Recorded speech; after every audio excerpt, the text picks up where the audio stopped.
Kripa Chaitanya Nitya Aha Swarup Sanatan Rup Raghunathan Aha Swarup Sanatana Rupa Raghunatha Bhatta Yuga Shri Jeev Prabhu Lokanath Bhatta Juga Shri Jiva Prabhu Lokanatha Daya Kuru Shri Acharya Prabhu Srinivas Daya Kuru Shri Acharya Prabhu Srinivasa Ramachandra Sangamage Narottamada Ramachandra Sangamange Narottamada Jai Gora Nitai Jai Gora Nitai Gora Nitai Jai Gora Nitai Jaya Gora Gauranitai Jaya Gauranitai Gauranitai Jaya Jai Gauranitai Radha Madan Mohan Radha Madan Mohan Radha Jai Radha Jaya Radha Madan Mohan Radha Madan Mohan Radha Jayu Dagana, Jayu Dagana, Jayu Baladev, Jayu Subhadra. Jaya Jagannath Jaya Jagannath Jaya Baladev Jaya Jayu Subhadra Radha, Govinda Madhav, Radha, Govinda Madhav, Shri Radhe, Jayu Radha. Jaya Radha Govinda Madhav Radha Govinda Madhav Sri Radhe Krishna Balaram, Jaya Krishna Balaram. Krishna Balaram, Jaya Krishna Balaram.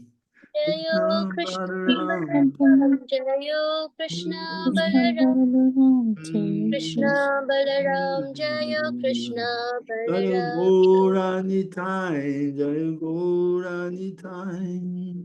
Gauranitai, Jaya Gauranitai.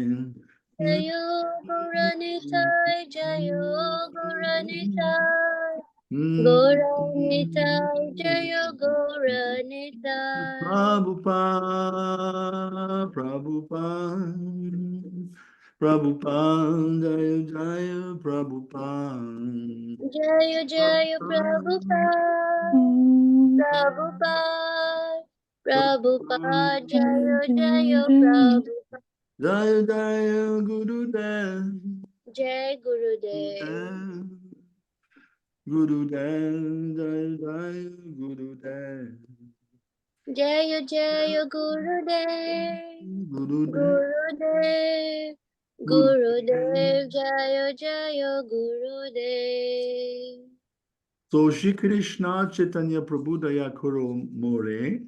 What's the meaning? We are requesting Mahaprabhu to have mercy upon Yes. us. More. Toma vina kedayalu jagat samsare.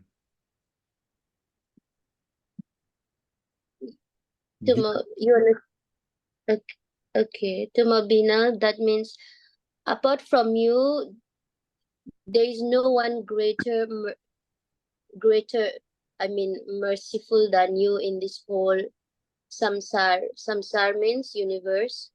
Yeah, very good. You cannot find someone more merciful. Toma vina, without your mercy, doyalu, we cannot cross the samsara. Patita pavana hetu tava avatar. Ça veut dire quoi? What's the meaning? You wanna say, Mataji? Patita Pavan Hetu. Hetu means Haitukiya Pratyata. Hetu means, it's a very important word in Sanskrit. Hetu. Hetu means, So, Patita Pavan. So, Mahaprabhu's incarnation is the one of delivering the most fallen souls. no. See, Hetu means cause. So we say Haitukiya Pratyata. There's no cause. I mean, what is the adhikar of a Patita Pavan like me? Do we have any adhikar? So No. its cause is Hetu is causeless. This is causeless. You cannot find a cause. There is no reason, there is no logic. This is the kind of avatar, Tava avatar, this is the kind of avatar that you are. There is no cause to your mercy. You can search, there's no cause. Mosama Patita Prabhu Napaibe Ar.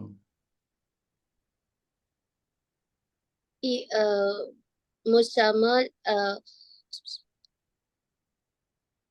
you will not find anyone more fallen than me.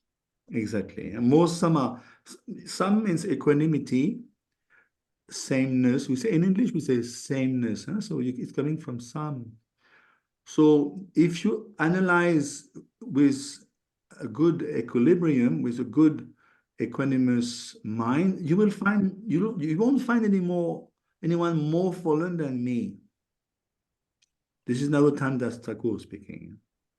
Aha Prabhu Nityanand Premanand Sukhi.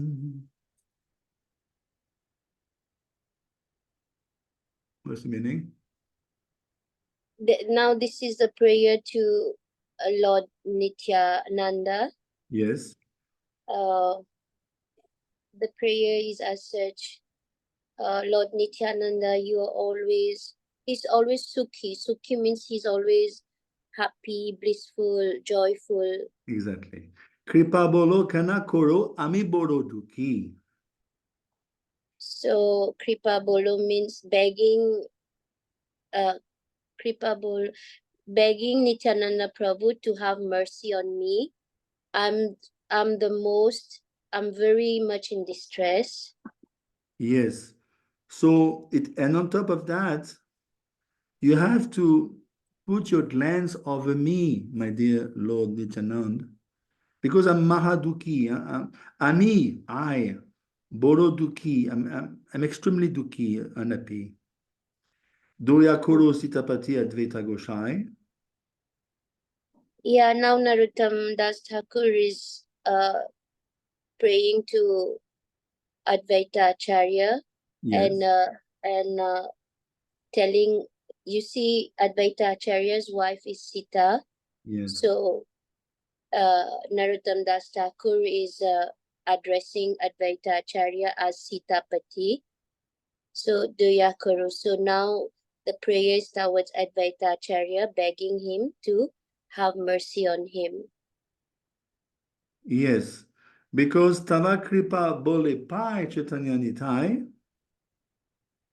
So without the mercy, Tava Kripa, do I understand? Without the mercy of Advaita Acharya, one cannot get the mercy of Nityananda Prabhu And Chaitanya Nitai also. and Chaitanya and Nityananda Prabhu. Ahap Svarup Sanatan Rup Raghunath. Bhakta Yuga Shri Jiva Prabhu Lokanath. It is easy. Yeah? So here Narottam Das Thakur is praying to the 6 Goswamis, and even also, because Svarup Damodar is not even Svarup Damodar. yeah, And Lokanath is who? Lokanath Maharaj, Lokanath Goswami is the guru of Lokanath Goswami is the Guru of Narottam Das Thakur. okay. Daya Koro Shri Acharya Prabhu Srinivas. Now he's praying to Srinivas Thakur Yes. and addressing him as Sri Acharya. Yeah, because remember this transcendental trio, the head was Srinivasacharya, there are three, Narottam Das Thakur and Shyamanand Pandit. And amongst the three, Srinivas was the eldest. So Narottam looks up to Srinivasacharya. He has written that famous song, Nana Shastra Vicharanuka Nipuno. It's written by Srinivasacharya.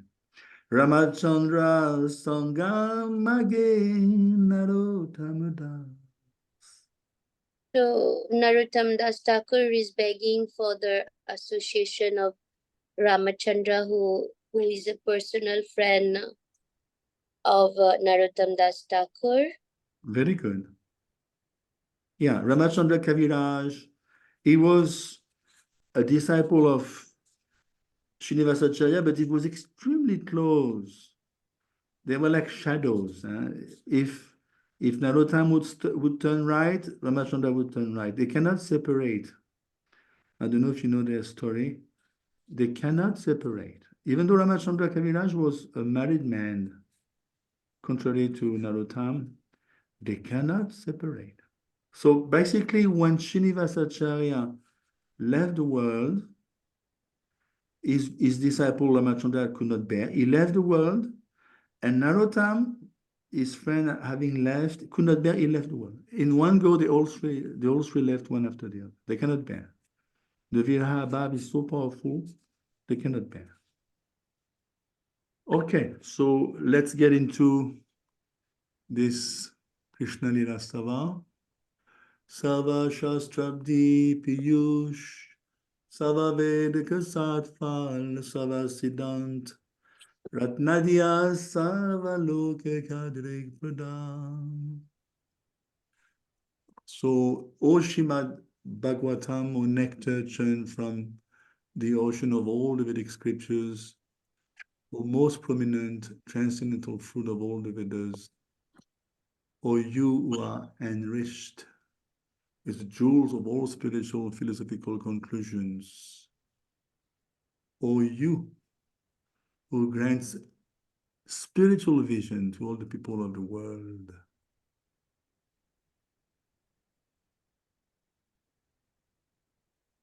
You want to go ahead, Mataji? Prabhu, can you tell me, because my computer, there is some issue, I'm using the book. So can you tell me the text that follows? Yeah, Okay. it's a page, text 413, 413, Sava Bhagavat Pran, text 413. Okay, 413. Go ahead, Mataji. Sarva Bhagavata Pran Srimad Bhagavata Prabhu Kali Dandotitya Shri Krishna Parvitata. O Srimad Bhagavatam, O life air of all the Supreme Lord's devotees, O Master Srimad Bhagavatam, you are the sun risen in the darkness of Kali. You are the exact image of Shri Krishna. Paramananda Pataya Prema Varshi Aksharayate Sarvada Sarva Sevyaya Shri Krishnaya Namastume. I bow down to you who are supremely blissful to read. Your every syllable pours down a flood of prema. You can always be served by everyone. You are Shri Krishna himself. Mat Eka Bandhu, Mat Sangin, Mat Guru, Mat Man Mahadhyana, Mat Anistaka, Mat Bhagya, Mat Ananda Namostute.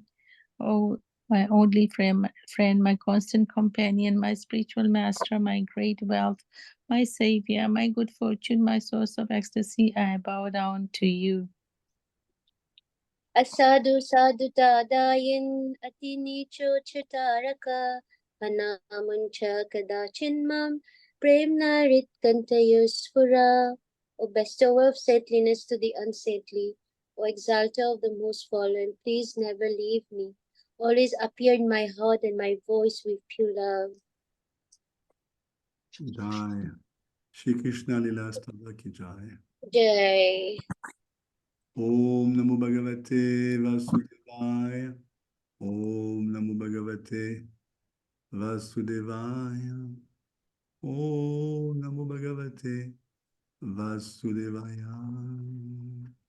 Om Agyan Similanda Jananjana Shalakaya Lakya Militam Tasmai Shri Gurave Namaha Namaha Chaitanya Manobishtam Manobhistam Stapitam Bhutale Swayam Swayam Rupa Kadamayam Dadati Dadati Swapadantikam Sevapadantikam Shri Guru Vadeham Shri Guru Shri Yuktapadan Kamalaki Shri Guru Vaishnavanscha Shri Rupa Rupa Sagrita Sattvaraj Sattva Bhagavatam Raghunatham Vitum Tam Jivan Sattvitam Sattvitam Parijana Sahitam Shri Adevam Devam Shri Shri Radha Radha Krishna Padam Sahagana Lalita Shri Shri Vishakam Vitam Vishaka He Krishna Krishna Karuna Karuna Sindhu Sindhu Dinabandhu Dinam Jagatpate Pati Gope Gopika Kanta Radha Kanta Radha Kanta Pate Namastite Sapta Kanshana Gurangi Orangi Radha Dhavaneshwari Vedameshwari Rishabhanu Sute Devi Pranamami Pranamami Priye Hari Priye Vanchakalpatarubhya Patarubhyacha Sindhu Vipasindhu Patitanam Pavanebhyo Vaishnavebhyo Vaishnavibhyo Namo Namo Namaha Namaha Jai Shri Shri Krishna Krishna Chaitanya Chaitanya Nityananda Shri Advaita Gadadhar Radha Shiva Gaur Bhakta Vrinda Bhaktavrinda Hare Krishna Hare Hare Krishna Krishna Krishna Krishna Hare Hare Hare Hare Hare Rama Hare Rama Rama Rama Hare Hare. Hare. So can you see my screen? Yes. Okay. Yes, we have the book also. Okay, good. So there's a dire need to recap because, as we have noticed, in India I was already a bit disruptive. What to speak when I came back? So, okay, let's even brush up very quickly the whole second canto, very briefly, because Yeah. we should be able also sometimes to unpack the philosophy or conversely to pack up, to give us a nutshell of the book. Or both ways we should be able to unpack it very thoroughly in details or to really have a bird's view, as we say. Mhm. So what are the three, in brief, what are the three chapters all about? The first three. So, starting Canto 2, the very first chapter till 3, what I understood is in these 3 chapters, the superiority of Bhakti Yoga is trying to be established. Very good. And yeah. Yeah. So remember, at the very end of the first canto, even before Shukadev Goswami showed up in that clearing, what are the two questions Maharaj Parikshit asked, even to the sages at large? Very key questions he asked. So the two questions, what I understood was a person who is going to die. Yeah. What should be his ultimate duty? A person who is about to die, and also the ultimate duty of a person in life. What they should be doing, like what should they hear, chant, remember, and also what they should not be doing. Exactly. I can see you have been doing your homework. It's great. And the essence, there's quite a few verses in the beginning of the second canto that answers those two queries of Parikshit. I'm thinking of 2:111. Etan nividya mananam michatam akuto bayam yoginam ripanir nitam harenamanu kirtanam. So Shukadev speaks right from 2:11. Shukadev starts speaking. This is the first time he speaks in the Bhagavatam. from 211. And what does he say in 211? He says that, yes, go ahead. One should chant the name of the Lord constantly. Yeah. And under the guidance of I would say disciplic succession and authorities. Yeah, Anukirtanam. And then he also says that Kirtanam is the best thing to in Kirtanam. Yeah. Regardless of your position, whether you are Nivijya Mananam, which means you are Akam, like the gopis, Akam, no desire, Nishkam, whether you are Ichatam is Savakam, you are infested with desires. Or whether you are Akutubayam, you are Akutubayam fear, you are free, you are Abhay, you are fearless from doubts, from anything, you're well situated. Or even if you are even Atmaram, Atmatripti, Yoginam means self-satisfied in the self, doesn't matter. Still you should be chanting. So this is the panacea for all time to come, especially in Kali Yuga. So basically, you're right, and you can see the recap on the screen. Shukadev is going to drive the point home. Especially before he came, remember, there was a diversity of answers coming from the sages. They could not come to a conclusion themselves, but Shukadev obviously is by far superior. When he came, everyone stood up and they just sat and listened. So in other words, Bhagavatam is not only for Parikshit, Maharaj, it's also for them, because they are not on the highest platform. They are nowhere near Shukadev Goswami. And of course, what did we hear right after that? In the first chapter, even the second chapter, Virat Roop, remember? Yeah. Why Shukadev goes into that direction of Virat?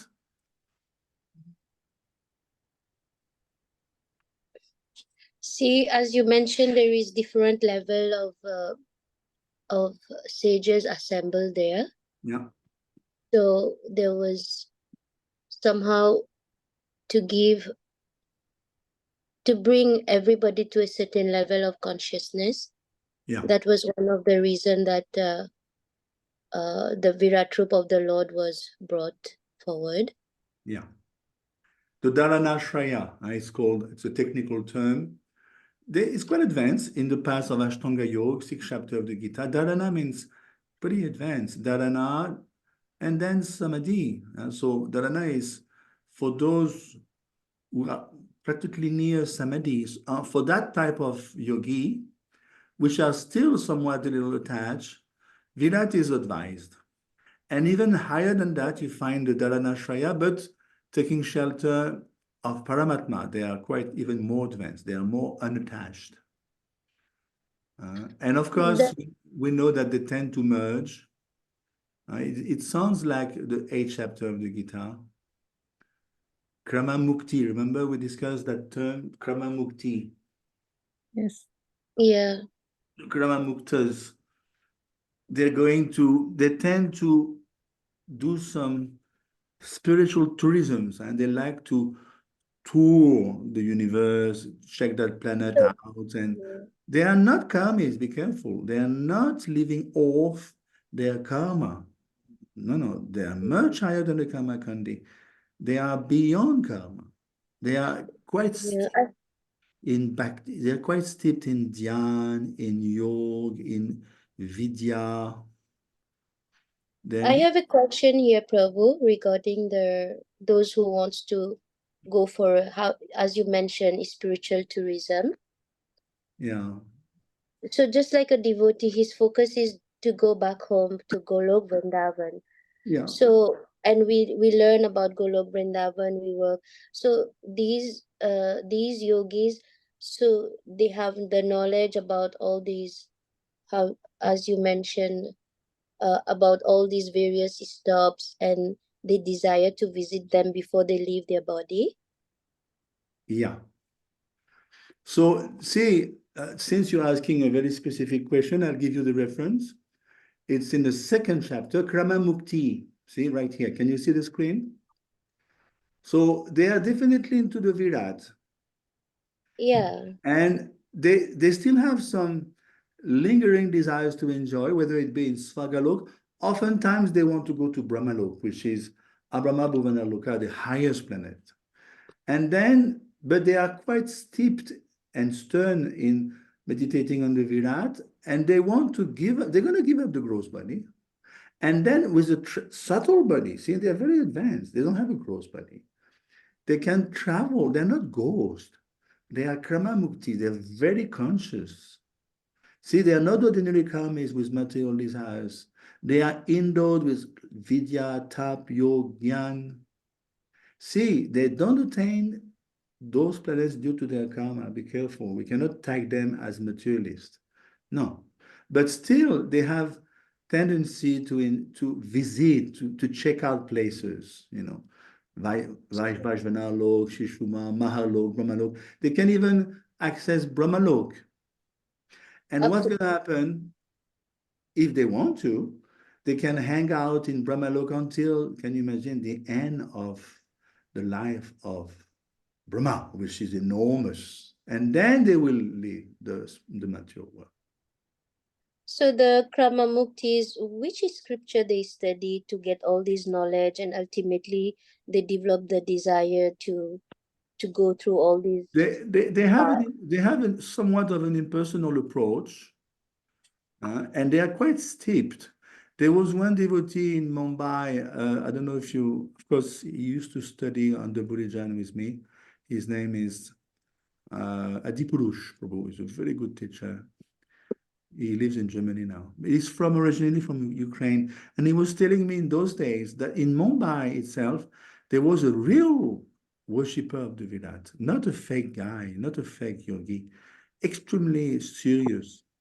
And he had lots of following in Mumbai. He was a real follower of the Virat, doing yagya.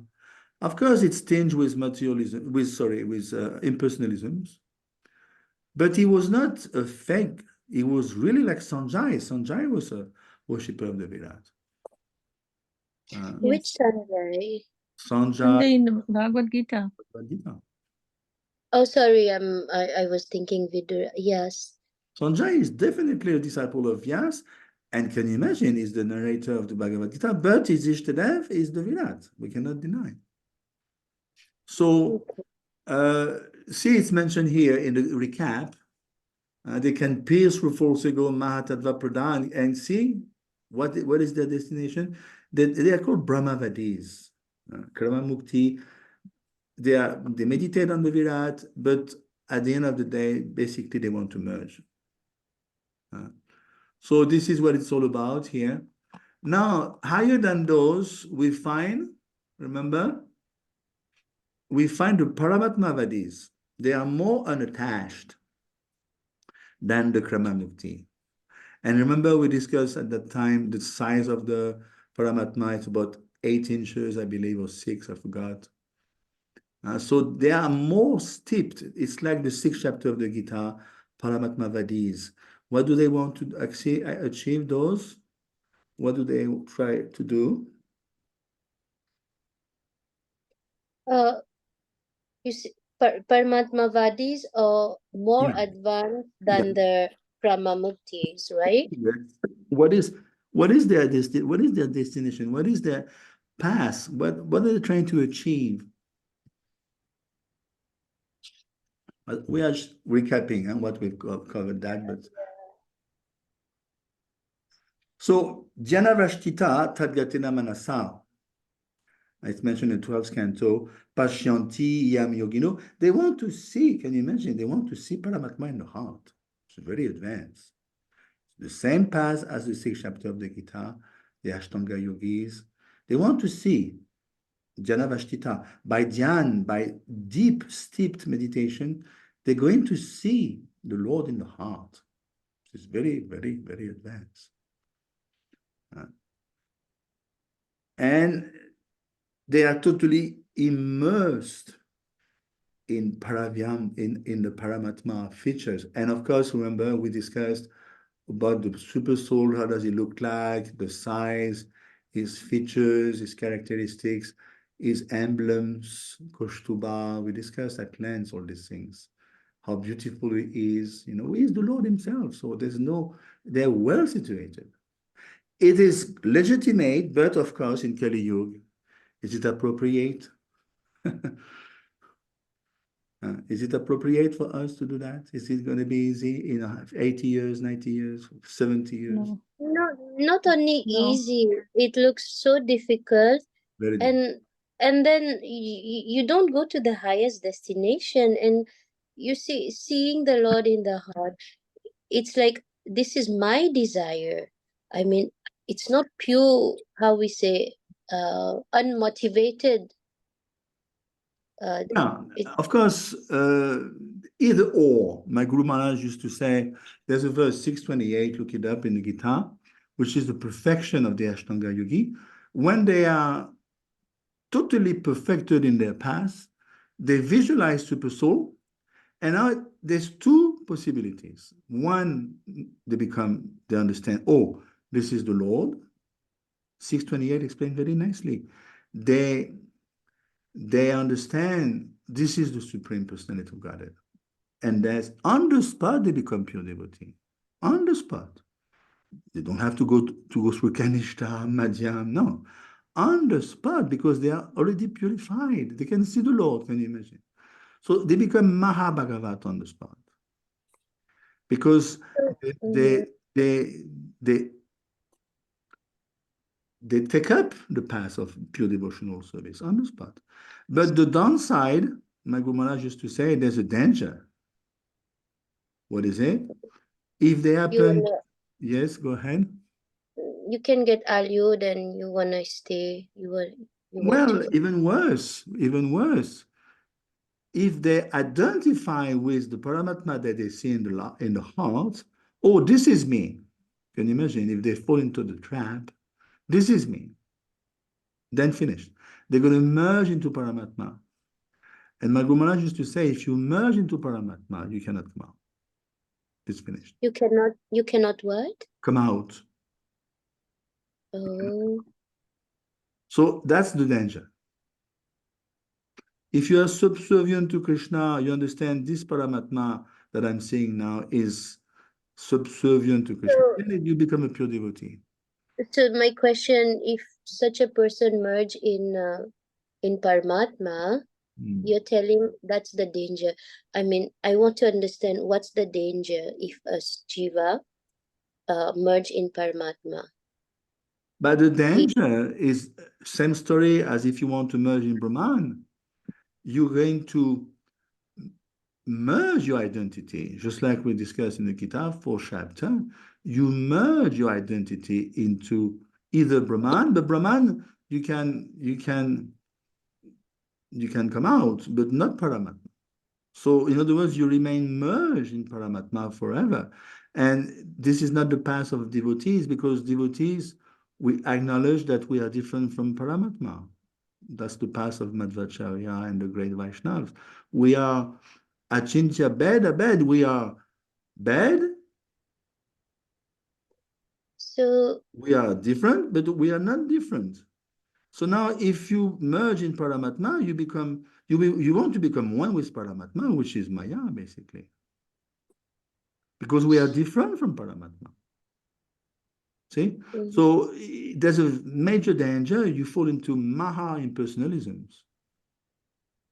See, Bhakti Thakur explained Bimba Pratibimba. We are a reflection. The soul is the reflection of Paramatma. So we are not Paramatma. I have a query, Prabhu. To be honest, these even from the beginning of the canto is it's so technical. And when going through the Krama Muktas and then the Ashtanga Yogis and the Dharanashraya. So can we, and then I see, well, we are devotee. What is our life? Our life is just chant, read, dance, eat feast, do some seva, go on Harinam, chant, and that's the ultimate. Exactly. So can I can I also conclude that maybe we have been jivas that we have already gone through all these paths before, and Yes, possibly. ultimately, I'm not a prophet, I cannot know, but possibly, or perhaps not even. Let's say you have been rotating in the material world for years, for lifetimes, and then you have been reclaimed by the glance of Prabhupada, Mahaprabhu, then you've been propelled directly on the Bhakti Yoga ladder. And perhaps you avoided all this path. So here, look at the screen. Shukadev, at the end of the second canto, with the second chapter, sorry, he established sadhana as the best of all paths. See, he goes in that direction for a few verses, for a long time actually, yeah? Even one chapter perhaps altogether, for the sake of those who are there. So he wants to reclaim those guys also. That's why Krishna, in the same way, is widening very widely his pursuit of the guitar. He could have said from day one, look, it's Savadamam Parijajam Amekam Shananam, finished, guitar is over. No, because he wants to allure to everyone. So in the same way, Shukadev is going through all these technical passages for the sake of encouraging those guys who are there. But at the end of the day, look at the screen. See, even though I have described to you the two paths, what is it? Sadhana Bhakti. Because it produced Prem Pumatu Mahan. This is the verdict of Brahma. See, so we are back to square one. Yes, the ultimate path, Yoginam Savisavesham, in 647, is Sadhana Bhakti. So even though he has done a detour, but Shukadev is very quickly comes back to his concern, his foremost concern. He knows Parikshit's going to die in 7 days. I cannot fool around. So he's back he has done it for the sake of others, but he's back on his real concern now. Yeah, I also understand sometimes we are given all this knowledge ultimately to understand its inferiority, and as you mentioned, the dangers, ultimately for us to reject them. Just like, and we should be, if you want to be conversant with Srimad Bhagavatam, you should know to some extent the other path. Because let's say you meet someone on the street or in a class, you do a conference. If you say, well, I don't know anything, my dear sir, well, they will say this guy is a bit one-sided, you know. So you should know how to explain, at least to a great deal of about Mayavadisms, the flaws, the drawbacks, you know. Jiva Goswami himself has done it in the 16th century. So we should be aware, to some extent, of the other paths, Brahmavad, Mayavad, Paramatmavad, because we are not full. We don't accept Krishna just on paper. We know that the Krishna consciousness, sadhana bhakti, is higher. Philosophically, it's higher. Nothing can dismantle bhakti yoga, and we should be able to prove it philosophically. So here on the screen, you can see there's a nice recap. See, the Krama Mukti, they are right here. See, they go through spiritual tourisms, you know, they're very high, they're going to merge even. And then, so they are here. Yes, Alinishta? sorry, Prabhu. So are there these, you remember in Canto 1, we are studying that in Srimad Bhagavatam, morning Bhagavatam here. Yeah. So you see, I'm just quickly, without taking so much time, we study the text 7 of Canto 1, chapter 1, where there is the Saddarshan, the Gautama, Kannada, this is school of philosophy, That's Kapila lower, Patana. even lower. So does that have to do with what we are studying right now? No, not at all. Okay, Not at all. okay. Sat Darshan means Sat, 6, Darshan. These are common philosophy pertaining to modern India. Oh, We know the 6 quickly. Gautam, Yajnavalkya, Vaisheshika. The only one to retain amongst the 6 is which author? Which is Vedanta Sutra by, exactly by Vyasadeva. yeah. So this is the only path amongst the 6 worthy of accepting. Why? Because it's Vyasadeva himself. And even Bhaktivinoda Thakur, he does say in his song, one of his songs, when I see those 6 proponders, I turn away. Yeah, I turn away. I turn away. so the six philosophies, Gautama, Kanada, Kapila, Patanjali, Jaimini, and Ashtavakra. Yeah. So that are already the 6. So Vedanta Sutra come in one of these 6. Yeah. But of And which course, one is that? amongst the 6, we do accept Vedanta Sutra because Vedanta Sutra is the conclusion of the Vedas and the natural commentary of Vedanta Sutra is Srimad Bhagavatam. So we do readily accept, but we don't take, even Prabhupada says Vedanta Sutra has still some impersonal leaning. That is why Vyasadeva was not satisfied, even after compiling Vedanta Sutra. Yeah. No, so do I understand the Vedanta Sutra is part of the Saddarshan? Yeah, yeah. And which one is that? We have It's Gautama. metaphysics. It is Vyasadeva. Vyasadeva is listed in the 6. See, Prabhu, it's mentioned Gautama, the school of that's the philosophical system. Gautama, Yeah. Kanada, Kapila, Patanjali, Jaimini, and Ashtavakra. That already made 6 of them. So Vedanta Sutra is found in which school of philosophy? It's called the metaphysical school. It's Vyasadeva. I don't know which one of those 6 stand for metaphysics. Okay, You have to. okay, I'll have to fine. look it up. I have to look it up, but we are a bit digressing away because. Okay, Prabhu. But I'll make a search. But Sure. amongst the 6, one is noteworthy and praiseworthy is Vyasadeva. So to go back to this is 2nd canto, the end of 2nd chapter. See, it's a recap here. So again, look at it's a nice chart done by Gauranga Chandra, Gauranga Darshan. So, you see, you find the Dharanashraya, the lower type, is attached. And yes, it's got desire. Pratyahar. Pratyahar, what does it mean? Is trying to separate the senses from the objects, which is path of Ashtanga Yoga. So this is the one who Dharanashraya is taking shelter, Dharana, but he meditates on the Virat. But he's still attached to some extent. Higher than that is the detached yogi. He has no desire, is Nishkam. Who is he? Is Dharanashraya, but taking shelter of Paramatma. Okay? Paramatma. This one is higher.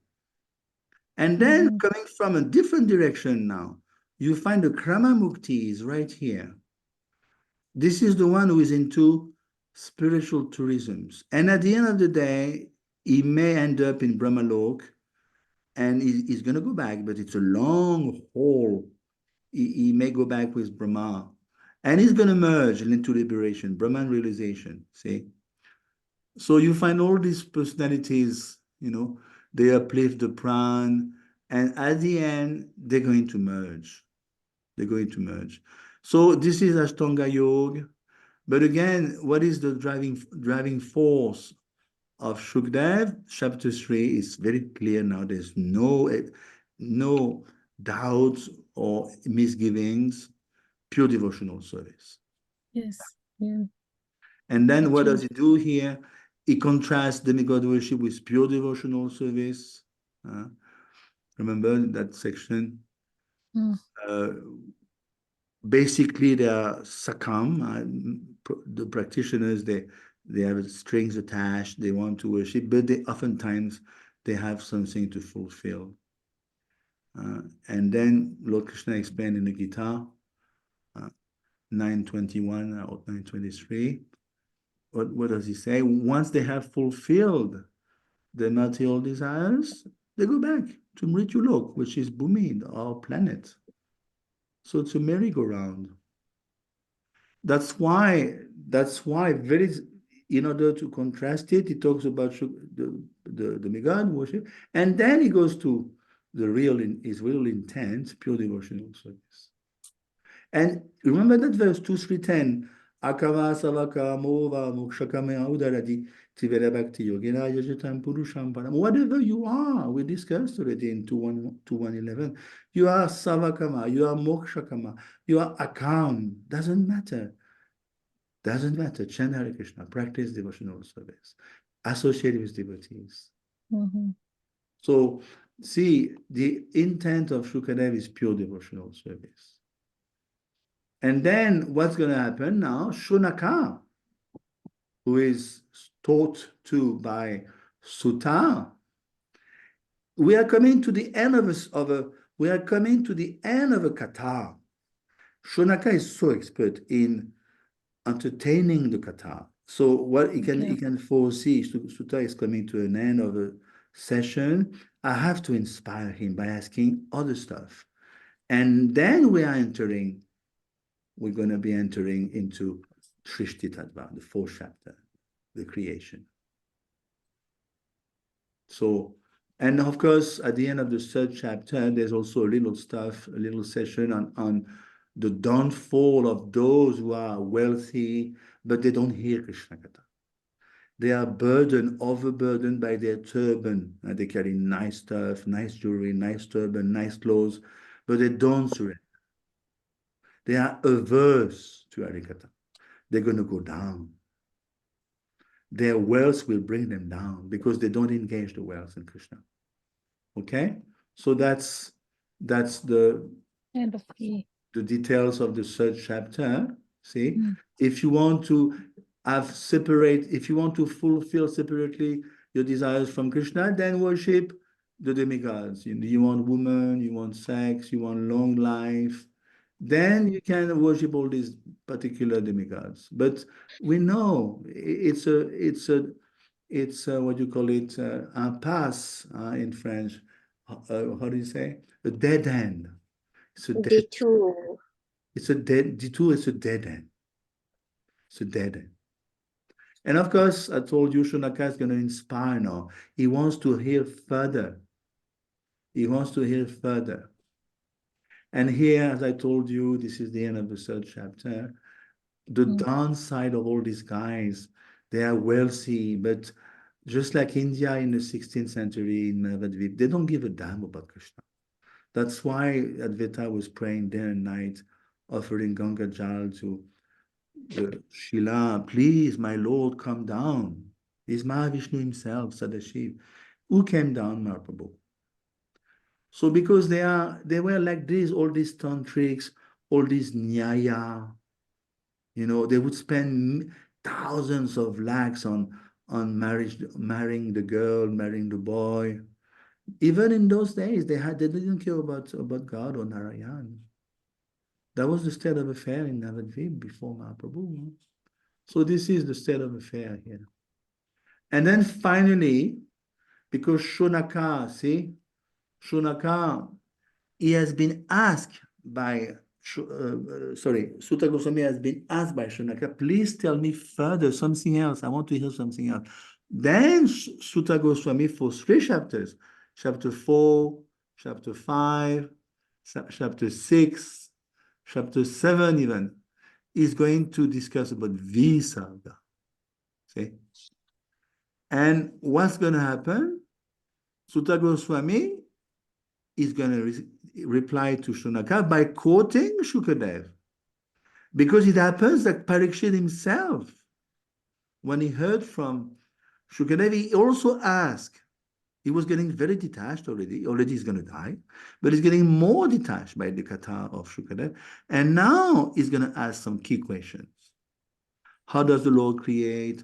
How does he engage his energies? How does he expand himself? Having to do with Shrishti, recreation. So then, these are lofty questions, obviously. And Parikshit is a Mahabhagavat. He's a Vishnurat. He has seen the Lord in the womb, can you imagine? is on the same level of Shukadev. So Shukadev, hearing the lofty questions of Parikshit Maharaj, what does he do? He's not a fool. He's not going to answer right away.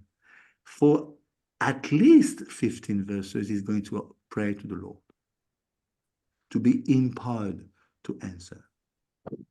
And all these verses, Tasme Subhadre Shavasava Namo Namaha, is taking shelter, is not faking, he knows. I've got a very advanced disciple. This person is, Maharaj Parikshit is, can you imagine, the grandson of Arjuna? Which guru can handle such disciple? Can you imagine ISKCON guru having Maharaj Parikshit as a disciple? Can you manage? Can you manage? It takes Shukadev Goswami to have such a disciple. So he himself is taking shelter. He knows. And then, that's it. This is the 4th chapter. So now, let's jump to, see, as I told you, he's offering prayers to the Lord. And now we're coming to the 5th chapter. So what's happening here is called Brahma Narad Samvad. See? So what does it do? What does it do, Shukadev? He has taken shelter of the Lord and is going to answer. This is the style of narration within the Srimad Bhagavatam. Is going to answer by quoting a story. You follow? Which story? The Brahma Narad Samvad, which is the conversation of Brahma with his son. The youngest son of Brahma is Narad. And it happens that in the days of yore, long ago, he himself, Narad, has asked also questions to his father about Shrishti. So it's very interesting. Let's recap. Beginning of the 4th chapter, Shonaka is asking questions about Shrishti Tattva. Then what does Sutta do? Is quoting the same questions that Maharaj Parikshit asked Shukadev. Okay? And when comes the time of Shukadev to answer, he's doing the same stuff. He's doing, oh, let me tell you, I'm going to answer by quoting you a story, my dear Parikshit Maharaj. And he's quoting the story of Narad asking the same questions. So you follow? It's one conversation into another conversation into another conversation. This is Srimad Bhagavatam. That is why a lay person has some difficulty, because it's intricate. It's intricate. You have to know the intricacies of Srimad Bhagavatam. Otherwise, you get lost and you start crying. So, see, now we're getting into it. Narad's questions, convictions and doubts. And he's going to ask, if you look at the beginning of the 5th chapter, let's do it together. I'll show you exactly now. He's going to ask some key questions.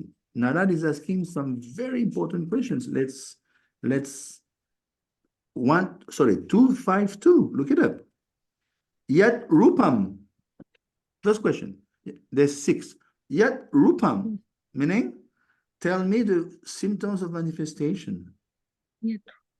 Then Yadishtanam, tell me Adishta, the background behind. What is how is the manifestation, how this creation is, what is the background behind it? Then Yat Shrishtam, how was it created? Who did it?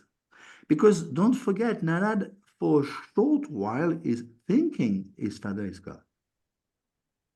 He's going to, Narad, Brahma is so advanced, such an advanced person. He has a body made of intelligence. There is no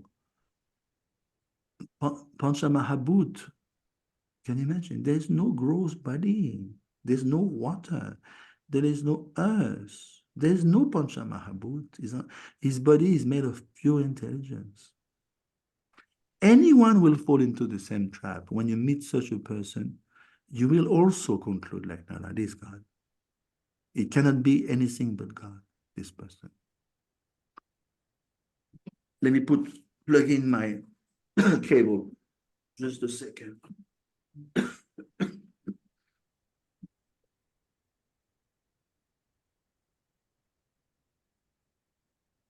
know.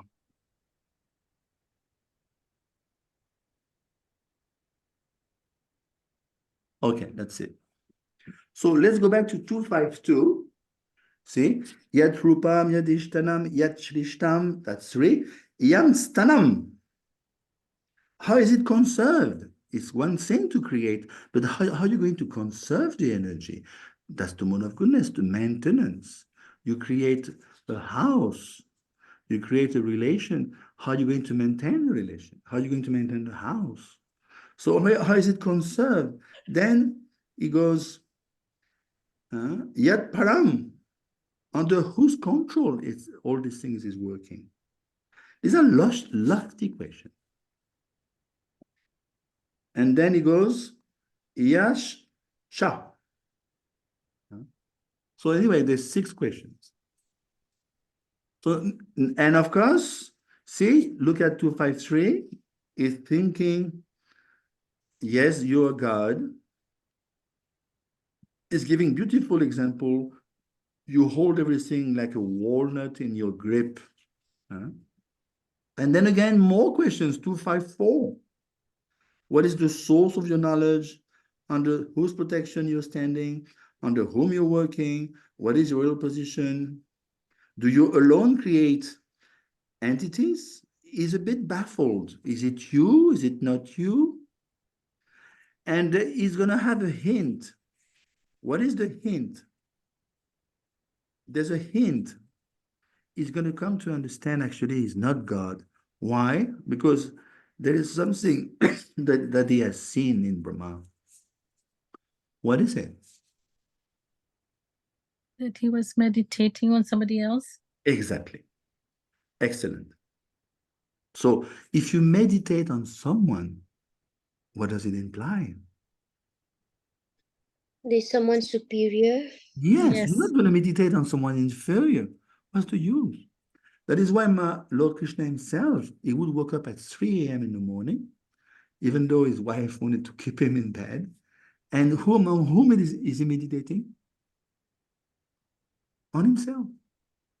See, Krishna is the But then Prabhu, someone can also question, so Krishna is meditating, just for the sake of preaching. So just like Lord Shiva is meditating, Brahma is meditating, many other demigods, you see them meditate. So if Krishna is doing the same act, someone can conclude that Krishna is meditating on some superior power. How do we explain? Because this Param Satyam Dimahi, there's no higher truth. But why does he have to meditate on himself? Because he's a Grihastha.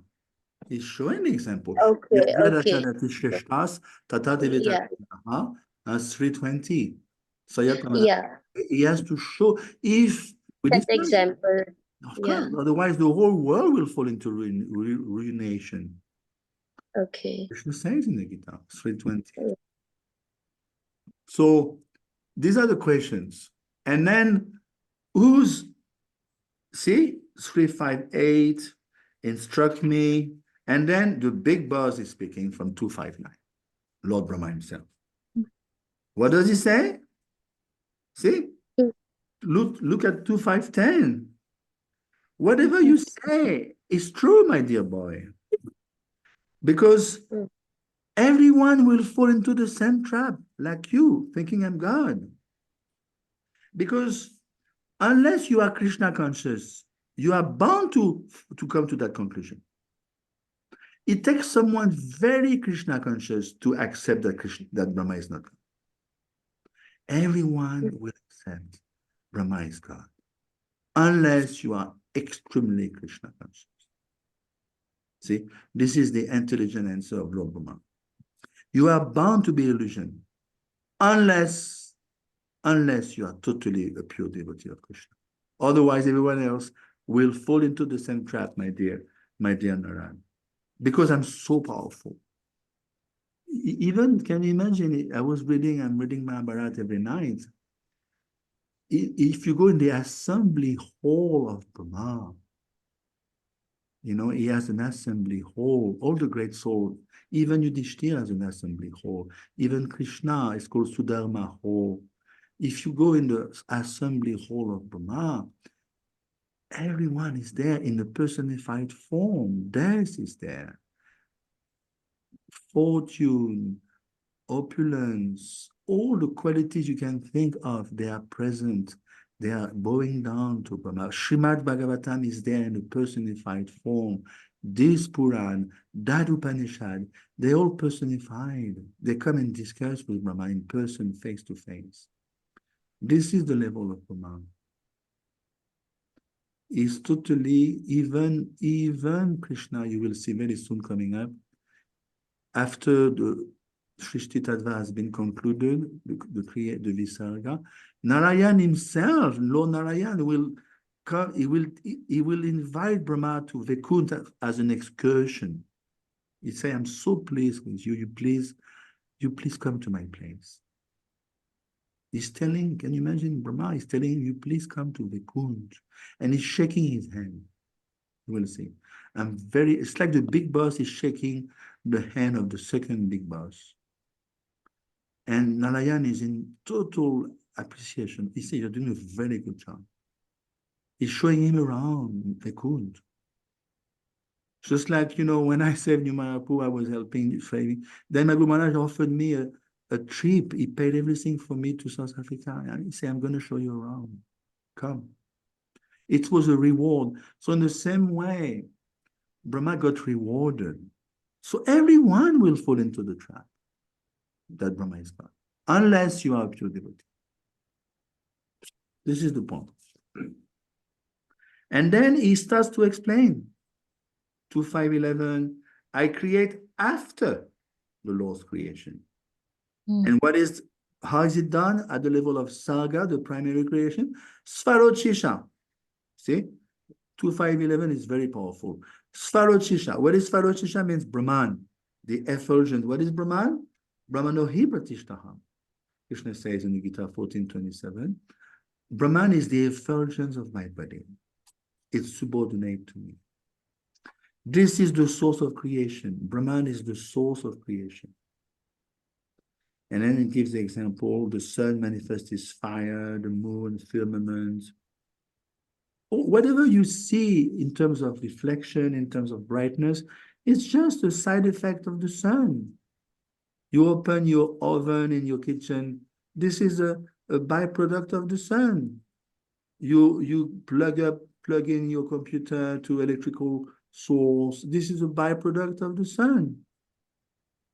You open your eyes and see the forms around you, this is the byproduct of the sun. Do you think you can see the sense object without the sun? So in the same way, whatever Brahma is doing is it after the Lord has done it himself. See? It's like the blueprint.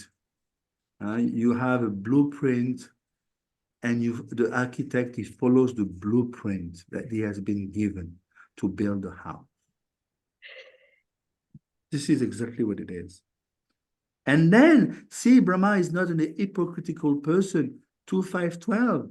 Immediately, he's not a fake person. He could have said, yes, actually, you're not wrong. Actually, I'm practically God, you know.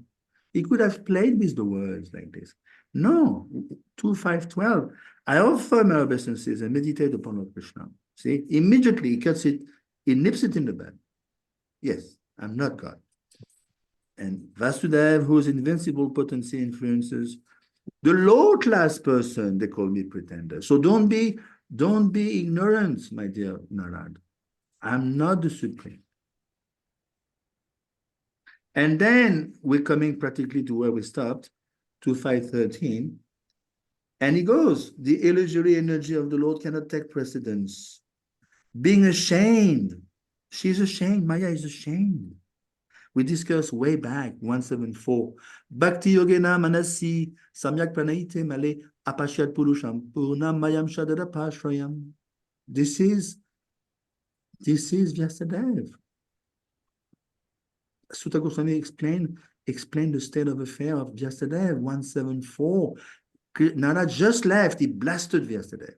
And then Vyasadeva understood, yes, you're right, I didn't sufficiently glorify Krishna. And then he meditates in trance, 174. Bhakti Yogena Manasi Samyak Pranite Male. Yes, he sees Apashat Purusham Purnam. Who is Purusham Purnam? This is Krishna himself. He sees in his trance. And right behind Mayam Shadara Pashayam, he sees Maya, ashamed. She's behind. She's looking down.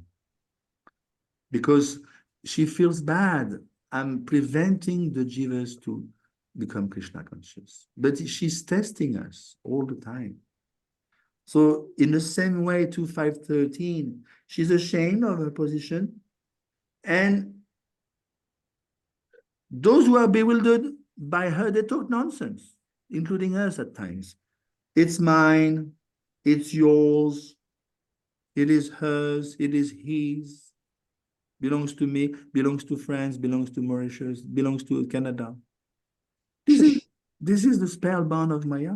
The dog barking, like Prabhupada mentioned. Yeah. See, Brahma is a great preacher. And then 14, then he goes, this is tough. Of course it's technical. This is second canto. What does he do? Let's go back to the recap. You will see beautiful. I mean, this Prabhu, Gauranga Darshan, has done a great job, if you ask me. See, we are here. We discussed the 6 questions of Naran, okay, 252. And then, where are we? Almost. Yeah, wonderful. This is, see, we're coming to basically 2514. What is he telling us here? There's 5 components. 1, 2, 3, 4, 5. Let's go one after the other. Dravya. What is Dravya? Look it up, 2514. You can come up with the answer. Dravya. 254. Dravyam is the ingredients: earth, water, Yeah. fire, air, It's and sky. Panchamahabhut, finish. Yeah, Panchamahabhut. We know those 5. They are Dravya. Then Kala. We know Kala. What is it? Last time. It's time. When Mahavishnu glances over Pradhan, in that glance, which is Sambhu, there is Kala Sharp, Kala Shakti, the time factor. The time factor is the engine. If there is no engine in your car doesn't move. So look at your watch, it's every second ticking away. This is time, this is the engine of the universe. It's pushing us towards the end, our end and the end of the universe. That's Kala. Then Karma. We know. Karma, here it's interaction. Yeah, of course. We interact. We discuss in the Gita, certain chapter. We interact with the 24 elements in a gross way and in a subtle way with the Linga Sharir, the subtle body, mind, intelligence, ego, the influences. That's the realm of the psychologists. We interact. We are Jiv, but we interact with this world of matter because we identify to the body, which is made of matter. And then the Svabhav. What is the Svabhav? We discussed long back. Svabhav is the, I mean, I haven't seen that yet, but it's the nature, the character. Exactly. Your Svabhav, what is your, we say that is his own nature. He's got that style. That is him. That is her. She's like that. He has a particular way of doing things.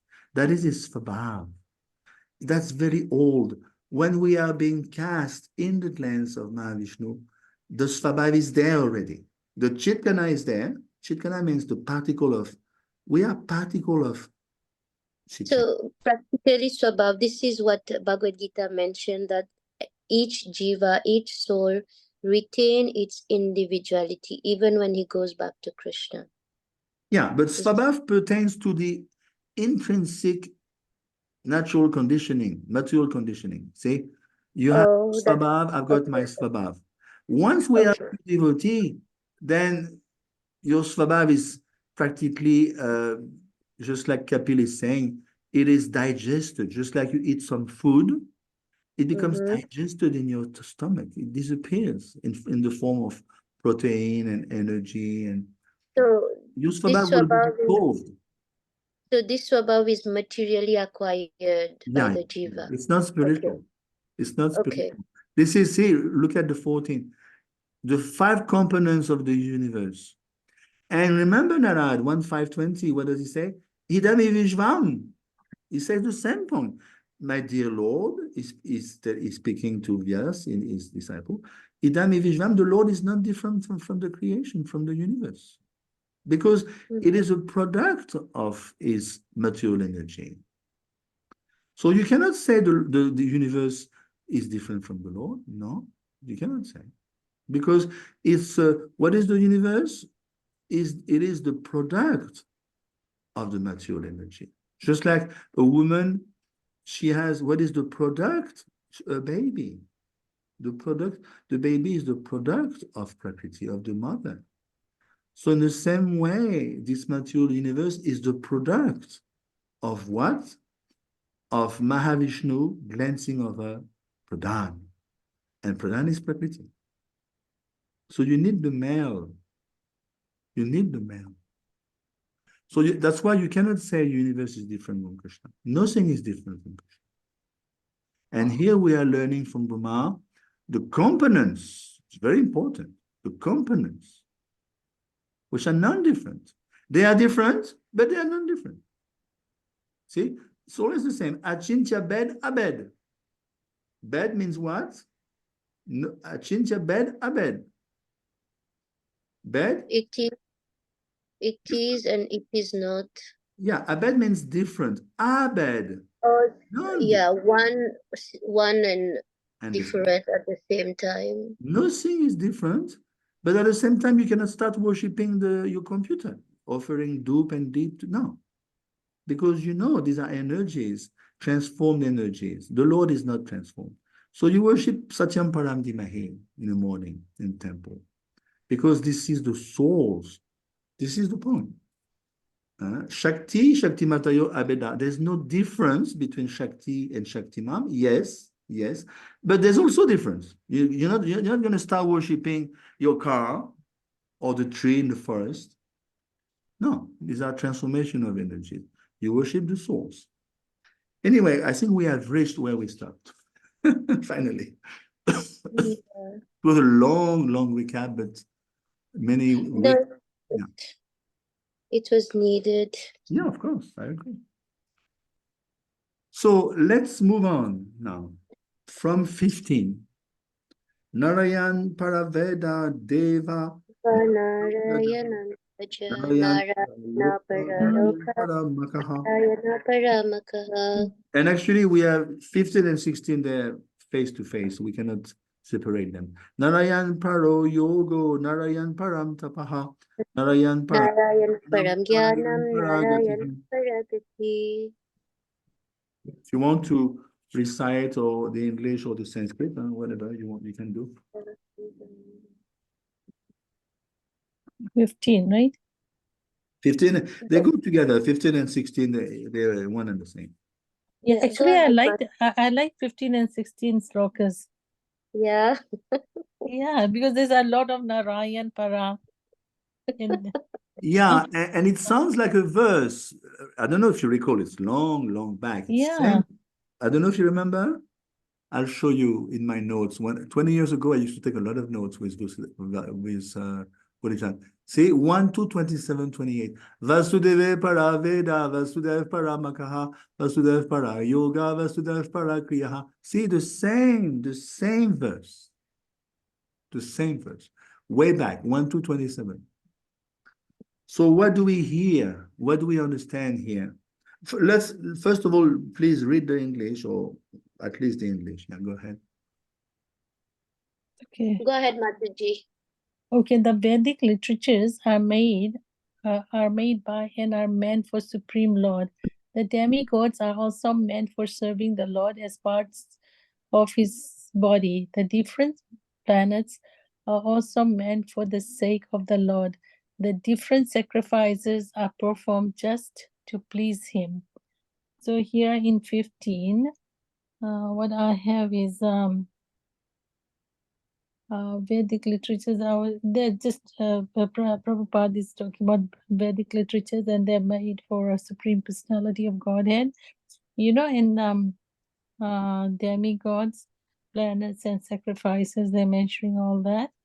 It's a service to the Lord as parts of the Lord, and Sachidanand Vigraha, his body, all for his services, right?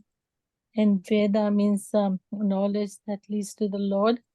Any Veda is not meant for reviving the Lord are rejected. And they have got this analogy here about crows. Narayana para, faith of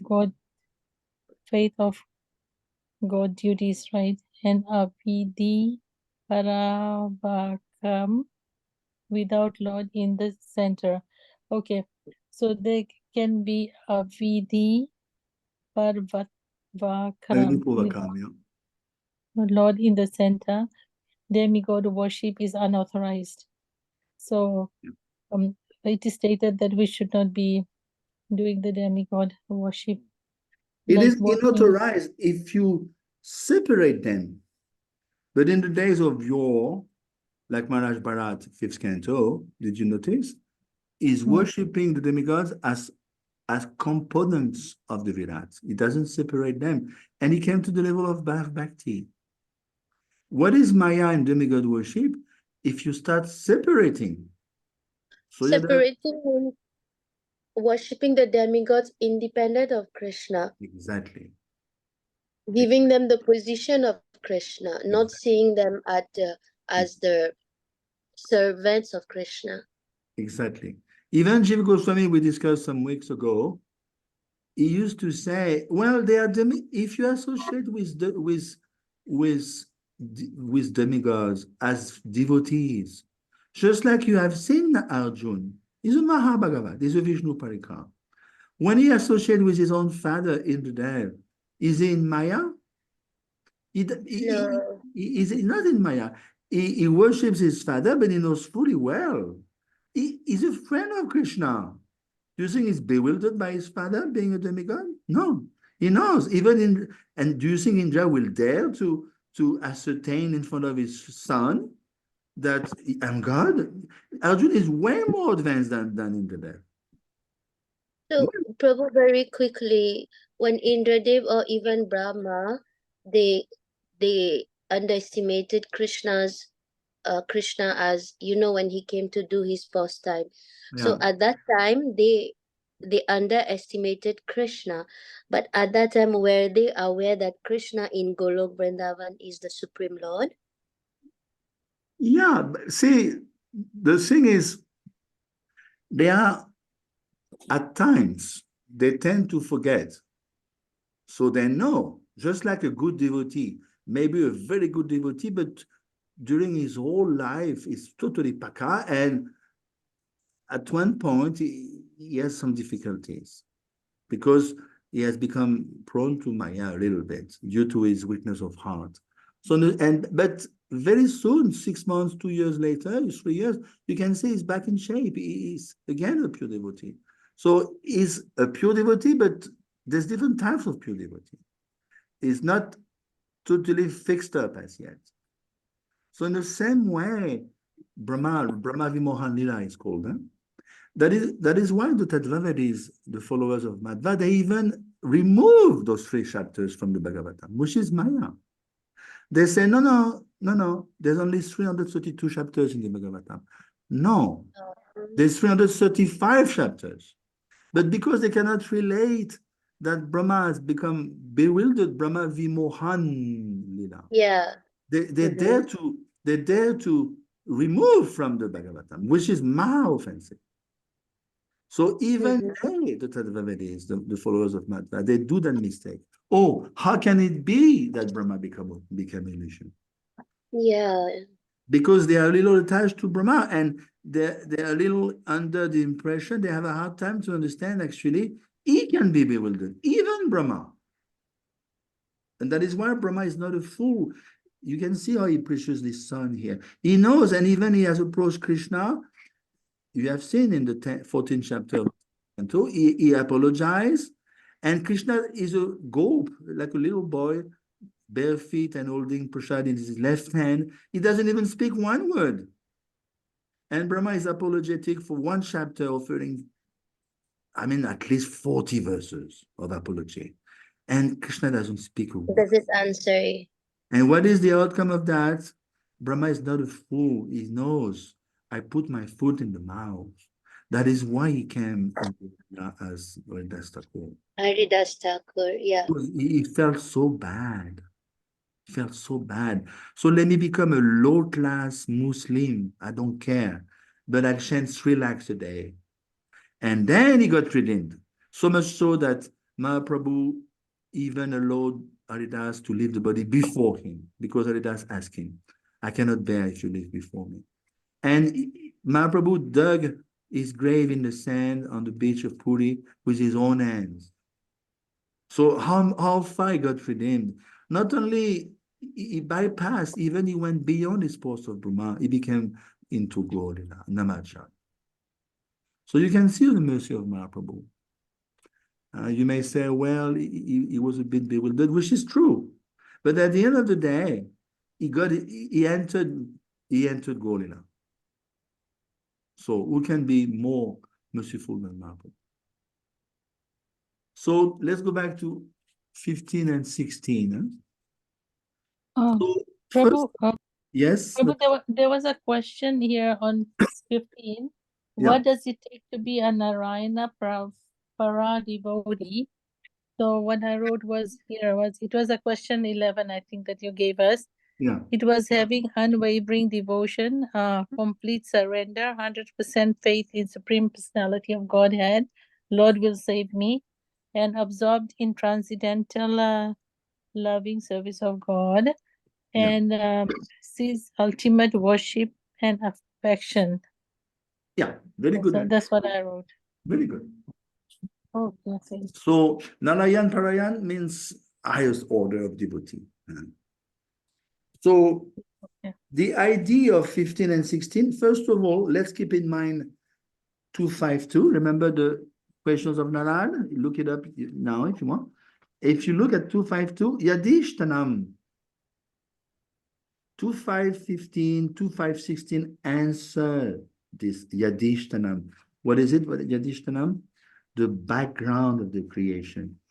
And also it answers Yat Param. Param means under whose control this world is functioning. So it answers. See, Brahma answers the question of Narad asked in 252 and 254. Remember, Bhagavatam it's a dialogue of question and answers all the time. And conversations are going to be embedded into one another to many degrees below. So you have to keep track. You will see how many conversations are going to be embedded into one another. Like already we are on the 3rd level here. Can you imagine? Again, I'm repeating. For the beginning of the 4th chapter, remember? Shunaka is asking question to Sutta because he wants to get the ball rolling into more kata, Shrishti Tattva kata. And then Sutta is going to say, oh, it sounds like the questions of Parikshit to Shukadev. So let me tell you about that. And now we're moving back to Shukadev and Parikshit. And then when Shukadev is being asked the same type of lofty questions by Parikshit, what does he do? He prays to Krishna for 15 shlok or so. And then he says, oh, it sounds like the same question that Narad asked Brahma. So already we are in the 3rd conversation below. So that's why you have to it takes, exposure. Bhagavatam takes exposure if you want to understand the intricacies, the thread. So now we are into that third conversation between Brahma and Narada. So let's hear Jiva Goswami. See, way back in the 16th century, what does he say? Bhakti is the conclusion of all Vedic scriptures. Finish. And he's quoting those two verses, 15 and 16. Narayan Paraved. And what does he say? The purpose of Gyan, Brahma Gyan, is to know Narayan. And then he's going to give something interesting. He's going to say there's always three types of meanings in Vedic mantras. Adhyatmic meaning, we know those terms. Adhyatmic, Adidevik, Adibhotik, you have heard that. Adibhotik, yeah. So Jiva Goswami, he gives a different slant to it. The Adhyatmic is transcendental. It's related to Krishna. In anything in life, you can have those three visions. You can have a transcendental vision, Adhyatmic vision. You can have an Adidevic vision, in other words, material but subtle, pertaining to the demigods, the Apsara, Gandharva. And you can have a Manusigan type of vision, Adibhotik, material. The Adidevi, can we call it divine? Yeah, exactly. The 11th chapter of the Gita, when Krishna told Arjuna, I have to give you Divya Shakshu. Devotees always fall into the trap in that passage. They say, oh, he's getting transcendental eyes. No. He's getting number 2 here, Adibhotik vision, Divya Shakshu. Adidevik. No, he's getting Adidevik, sorry. He's not getting Adhyatmic because he's a pure devotee. Okay, Adhyatmic is transcendental. Exactly. So, Premanjana Churito Bhaktivilo Chanena, how can Arjuna needs more devotional eyes? He's a pure devotee. He's in Sakya Prem. Does he need more transcendental eyes? No, he needs technical eyes, Divya Shakshu. Why? Because if you are born on earth, you cannot see Virat Rupa. You need special type technical eyes called Divya Shakshu, which would be here, according to Jiva Goswami, Adidevik. And if you are a mundane person, you relate to Adibhotik. Bhotik means boot, other beings. Example, Ganga. If you are on the transcendental level, you understand this is Vishnupadi. She's coming from the lotus feet of the Lord. Why? Because Vamdev has pierced the universe with his toe. And because of that Vishnupadi, that water of Gabodak ocean is entering. This water is actually Ganga. So you are on that level, you understand this is liquid Lord, the Lord in liquid form. You are on the level of demigod, this is Ganga Devi. She comes down through that hole and she divides into 4, right? And then she's being sheltered in the matted locks of Lord Shiv. Otherwise, she would pierce the earth. She's so powerful. So that's the Adi-Devic vision. And otherwise, if you're a mundane person, you understand a little pious, okay, this is Ganga River. Let me get purified. And you are very worshipable and you are quite sadhvic, which is good, not to be denied, but you don't have the full vision of the Tattva on Ganga Tattva. So this is the point of Jiva Goswami regarding 5:15 and 16. He's saying those verses, they establish Narayan Paraved. Just like way back in the 2nd chapter, remember? Vasudeva Paraved, Vasudeva Paramataha. So this is the point of Jiva Goswami. See? The purpose of the Vedas is not to be carried away into Brahma Gyan, into demigod worship. Krishna says in the Gita, what is it? 15:15? Vedesha Savera Ahami Vedyo, Vedanta Krit Vedavite Vachaham. The purpose of the Vedas is to know Krishna. Bas. Mhm. And even if you, doesn't mean we spit on the demigods. See, always the same lesson. We don't separate other deities, demigods. They are there to serve. They are posted in the parts of the Virat. 33 million demigods. Where are they? They are part of the Virat. Then you're fine. If you consider that they're not separate, you're fine. Mhm. But Prabhu, regarding the verse 15:15, Yeah. uh, Yeah. uh, so the conclusion is after studying, I mean, the after studying Veda, one should come to the conclusion that Krishna is the Supreme Lord. But the Veda itself, if someone just studies just Veda, Krishna is not revealed in Veda. Exactly. It's not sufficient. That is why you need to understand Veda under pure devotee of Lord Krishna. Yudhishthir tells in Mahabharata, he says, Dharma Tadvam Nitam Guhayam, the Dharma Tadva, the Tadva of Dharma, which is the essence of Dharma. Where is it? It's not in the Vedas. Nitam Guhayam, it is in the heart of the pure devotee. Even Bhaktivinoda Thakur, what does he say? A Vaishnava Thakur is running after the Vaishnava Thakur. He knows. Only he has Krishna in his heart. You cannot find it in the Vedas. Even Krishna 245, Tregunya Vishaya Veda, Nistregunya Bhavarjuna, go beyond the Vedas, Arjuna. Because Vedas deal only with the three modes. Go beyond. So we are not Vedic per se. We are Gaudiya. And we follow Mahaprabhu. Mahaprabhu is, we discussed every day, is Vedic, is Veda personified. And the old Chaitanya Charitamrita is, they live Bhagavatam on a daily basis. They chant on the Shuddhanam, they take prasad on the Shuddha level consciousness, Sadam Vishuddham, Vasudev, they have Vasudev consciousness. Whatever they do is on the pure level consciousness. Taking prasad, chanting Harinam, chanting Jap, associating. So CC is just the implementation of Bhagavatam on daily level, daily practice. So see the planets, if you don't separate the planets from attaining Krishna, then there's no problem. The Yagya Vishnu, it's not meant to go to heaven, it's meant to go to please Krishna. So that's the purpose of these two verses, 15 and 16, to bring us to Bhakti. You do Bhakti, you do austerity, okay.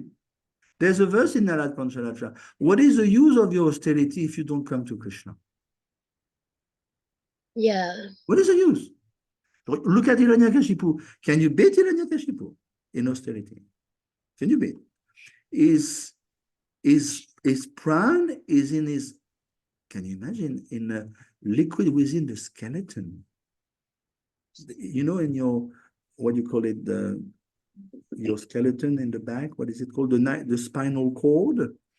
His pran is there. Everything else has been eaten by the termites. Who can beat Hiranyakashipu? Prabhu, I have a question. Paramatma resides in the heart and the soul also. Yeah. So when Hiranyakashipu bodies was in such a state, where was Paramatma then? Paramatma can move about. Paramatma can move about. His life was retained only because Paramatma was within it. Okay. Paramatma can move about. He can be in the spinal cord. He can be. It's not a problem. I'm sorry. It's not a. I mean, it's just a question. Prabhupada gives the example of heart transplant. One time a devotee, he asked, you know what he said? Oh, Srila Prabhupada, what happened to heart transplant? The Paramatma is in the heart, so you remove the heart, the guy's going to die. So, you know, this is, I mean, it's not a foolish question. The guy is dying. The heart is out. So what is Prabhupada? I think I mean, the jiva and the soul, they can move out and come in. Exactly. Prabhupada is so funny. You know what he says? He comes out and look. And Yeah. he's maintaining, that's why people are in coma, actually. Because what is coma? Coma means it's beyond, it's susupti, it's called in Sanskrit. Susupti. You are practically, it's called susupti consciousness. You are the jiv is reconnecting with Paramatma. You are beyond svapna, beyond dreams. There's no more dreams. And you look at the machine next to you, next to the bed, there is no, it's called encephalogram in French. This machine that gives your brain waves, it's flat. And even there's no beating, heart beating, it's gone. People say, oh, it's gone, it's dead. No, this is coma. Coma, so Paramatma is there even outside the body and is maintaining the body alive. And coma means the demigods are consulting amongst themselves what to do with that time. This is Prabhupada say, coma means there is consultation about your destination. Bhaktivinoda Thakur is so advanced. He used to say, I mean, one time he was giving the class, he fell into a trance. Devotees were nonplussed. What happened to him? He's dead, he's gone. He came back to life. And the very close associate, they dare to ask him what happened, Guru Maharaj. He said, the demigods called me. There was a case. They could not ponder about it so much. They asked me my advice. This is the level of Bhaktivinoda Thakur. Wow. He's helping the demigods on certain cases. So let's try to understand our Acharya. They are totally coming from the spiritual world. They can help the demigods. So same story, austerity is meant to, we know, just like we discussed way back, remember? Look, Vasudeva para tapa. What is the goal of your tapa? Vasudeva. Same story here. Look at 2.5.16, Narayan param tapa. Yes, you have to please. You do austerity. What is the verdict of Rishabdev? Tapo divyam putraka yena sadvam shudyet brahmasokyam twanantam. Yes, you can do tapo divyam for the sake of purifying your heart. Why? Because if you purify your heart, you become more Krishna conscious. And then Brahma Sukh, you enter into transcendental Sukh, Brahma Sukh. Otherwise, doing austerity for the sake of reinforcing your false ego, reinforcing your public image, what is the use? On the contrary, it's going to drive you away, further away from Krishna. So this is the point. Now let's go back to Vishwanath. Same story, see Vishwanath. Narayan is the cause of all these things. This is the proof. He's omniscient, then he's quoting Shastra Yonitvat, which is Vedanta Sutra. Everything is Narayan Para. Everything is situated in Narayan, dependent on Narayan.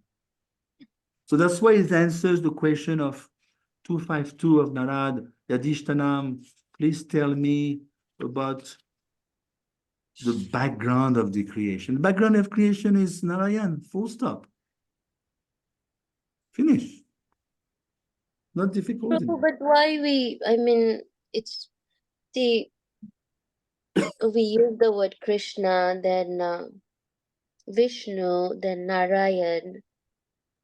It has to do with Tad Bhakti Ras. See, Bhagavatam is all the Tadva are into Bhagavatam.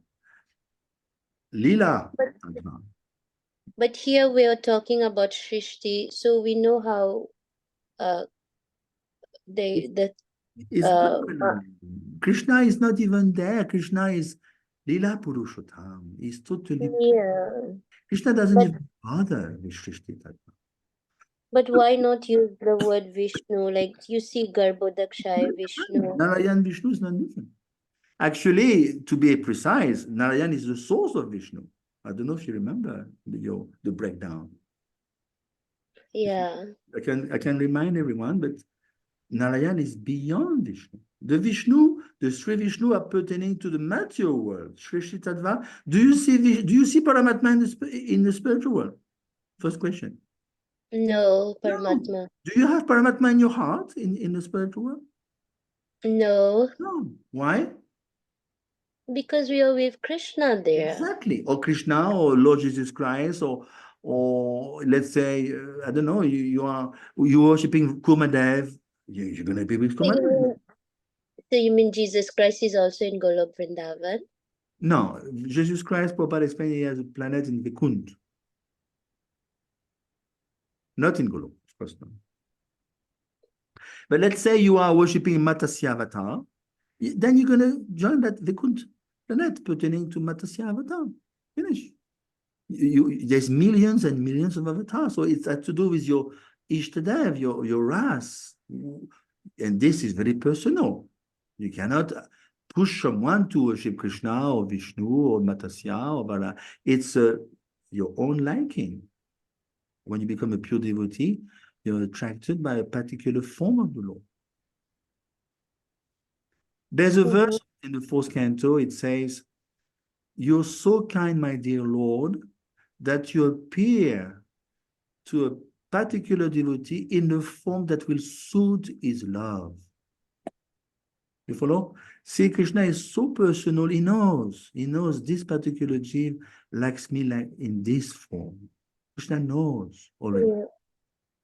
I have this experience, if I may share. Sure. See, for me, I mean, I was a Christian before I came to Krishna consciousness. So for me, I would always see the Supreme Lord as the Father of Jesus Christ. So he's the Father. Yeah. He's old. And when I came to know about Krishna being the Supreme Lord, he's just a young boy. And I had hard time relating. But then when I came to know about Lord Krishna, Lord Nrsimhadev, who is non-different from Krishna, then my heart was appeased. Wow. See? So you may could be you are a worshipper of Nrsimhadev. And you Yeah, may but go, I love sorry? but now I love Krishna. I mean, in the beginning, it was hard for me because in my heart, in my consciousness, the Lord is the old father who is sitting on a throne. So when I saw Nrsimhadev similarly sitting on the throne, and he's like the father, Yeah. he's not a young boy, and Prahlad is like a child to him. So that was, I mean, Krishna fulfilled that need that I had. But ultimately now it's not, I mean, in the beginning it was there, but now I accept Krishna as this young boy who is supreme. Yeah, for me personally is Mahaprabhu. I mean Panchatattva. I'm more into this aspect. Mahaprabhu, Nityanand. I guess my name is indicates Gaurila also. Yeah. So Yeah, let's go on. We have about 10 minutes left. Tasya pi drashtu ishasya kutastha syakilat manaha srijam srijami shrishto ham ikshaye va bichodit. inspired by him only, I discover what is already created by him, Narayan, under his vision as the all-pervading super soul, and I also am created by him only. So here Brahma is telling Narad about how he is created. He's also the created, not the ultimate creator. Yeah. And as we can see, Prabhupada kind of explains more about you want me to say something on the purport, or you Yeah, want go to ahead. Whatever you want to say, it's always welcome. Yeah, so Prabhupada is explaining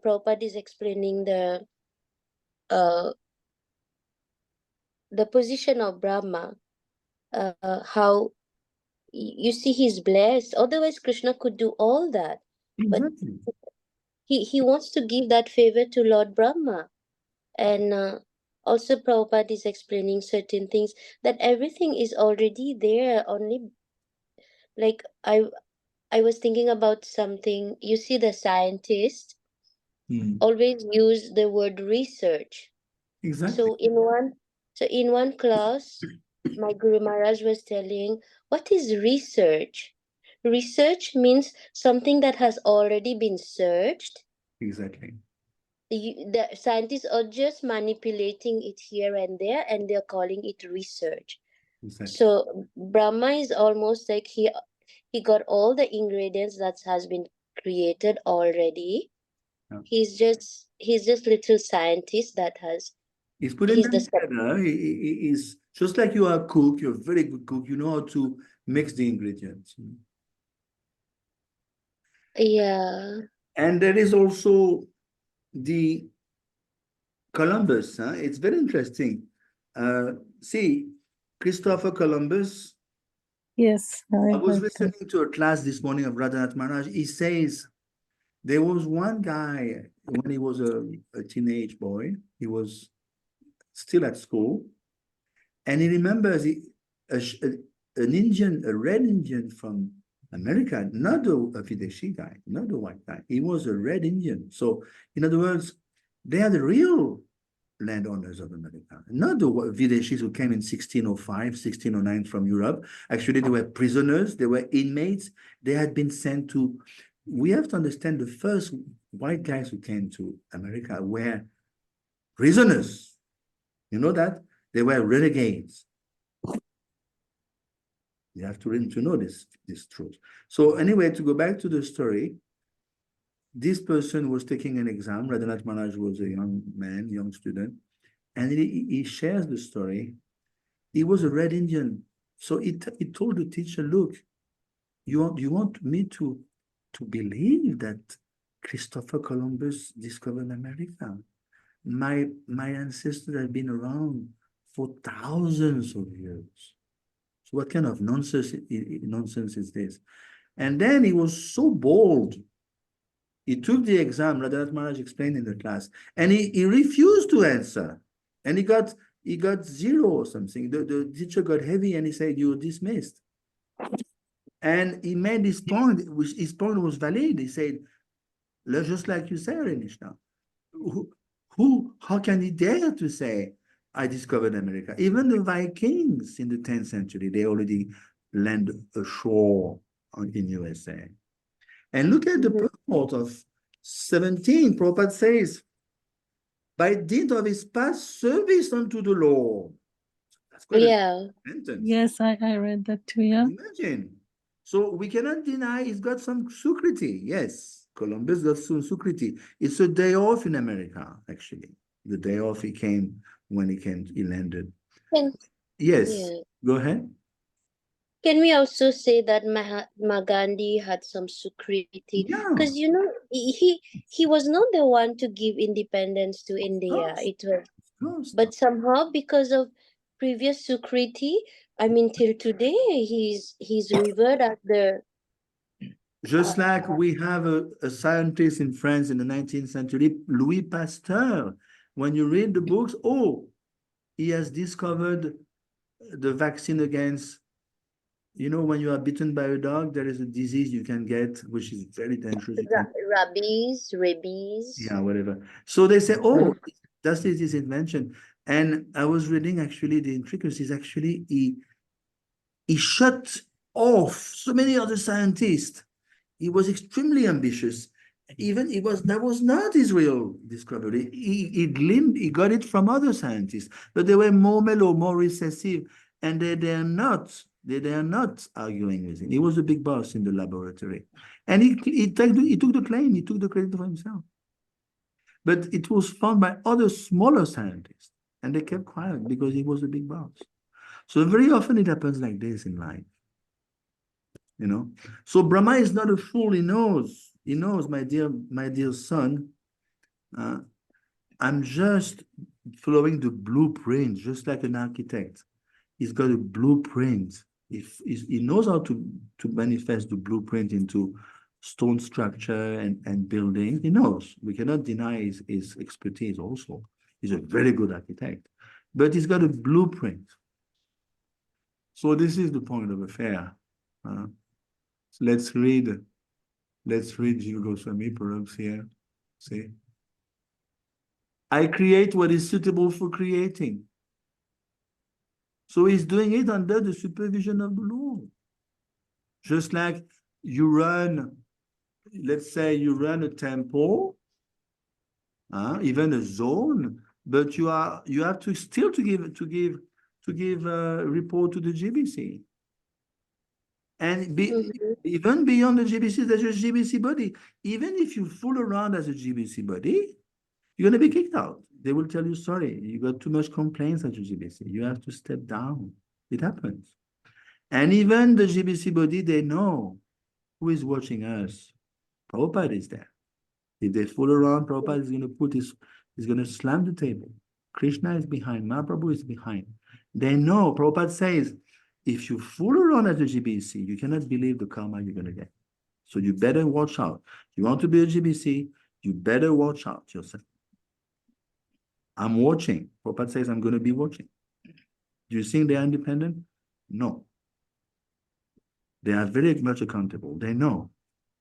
They know. We are being washed by the whole parampara. We have been given this kind. They better behave properly. If they don't, they'll be kicked out. So in the same way, it's mentioned in Brahma Samhita, even Brahma, even Suryadev, even Agni, they do their service out of love, but out of fear also. There's a little fear. And no, I'm being washed by Lord Narayan day and night. They know. Krishna is all pervasive, all omniscient, omnipresent. They know. They understand. They're so Krishna conscious. They know I'm being washed all the time. We are so much in ignorance, we forgot there is 10 witnesses day and night, whatever we do, whatever we say, there's 10 witnesses. We forget all the time. They don't forget. They're so Krishna conscious, they don't forget. See, that's the difference. They are more Krishna conscious than us, much more. So they don't fall into the illusion of believing, yes, I'm on my own, I can befool everyone. No, they don't fall into that trap like us. Yeah. So this is Prabhu, did you say we have 10 witnesses? mentioned in the 6th canto, Mataji. Okay. 10 witnesses, day, night, sun, moon, the Dikpal. Dikpal means the 10 directions. They are personified. Paramatma in your heart, you think is not aware? When you are alone in your room? When you sleep, you think he's not aware? What you do? What you think? There's 10. I'm maybe forgetting a few, but look at it. You know which text, Prabhu? 6. This is, I can Canto 6. let me open Vedabase. Yeah, which verse? Vedabase, you type 10 witnesses. Okay. Go into that's in the 6th canto. Okay. Anyway, it's 7 o'clock here PM. So I'm sorry we had a big recap, but it was quite needed. No, I mean, at least we're on the same page now. Okay, any questions, any point? so at some point, even when we become devotees, I mean, we get, as you mentioned, which is true, it's by the mercy of a devotee, a preacher who by his mercy gives you a book, gives you Krishna consciousness, you become a devotee. But are there tendencies, even when we come to Krishna conscious, to be inclined to other path like the Kramamuktas or the... It's very rare. Once you have a higher taste, So you can be somewhat temporarily allured. I had a friend in Vietnam, actually, I remember, perhaps 20 years ago. And he was a good friend of mine, and I noticed, because I was years flat in Vietnam, for years I was in Vietnam. And I noticed the guy disappears. And I used to see him again after 6 months or something. So I asked him, Prabhu, I mean, correct me if I'm wrong, but it looks like you're not always here. And then he confessed to me. He was very honest. He said, look, I was a Mayavad before I joined. Oh, And he was a brahmachari. He was very strict, I remember. And he told me, you know what he told me? He said, look, I'm initiated in ISKCON, but you know, at least a few months a year, I go back there. I love that. I love it. I love their Mhm. company. And he was, just like Krishna says in 12.5 Gita, Klesho dikatadastesha avyakta shakta shitasam.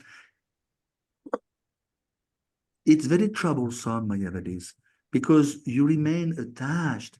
Prabhupada gives the example of a wine, a glass of wine, a glass which has been stained by wine.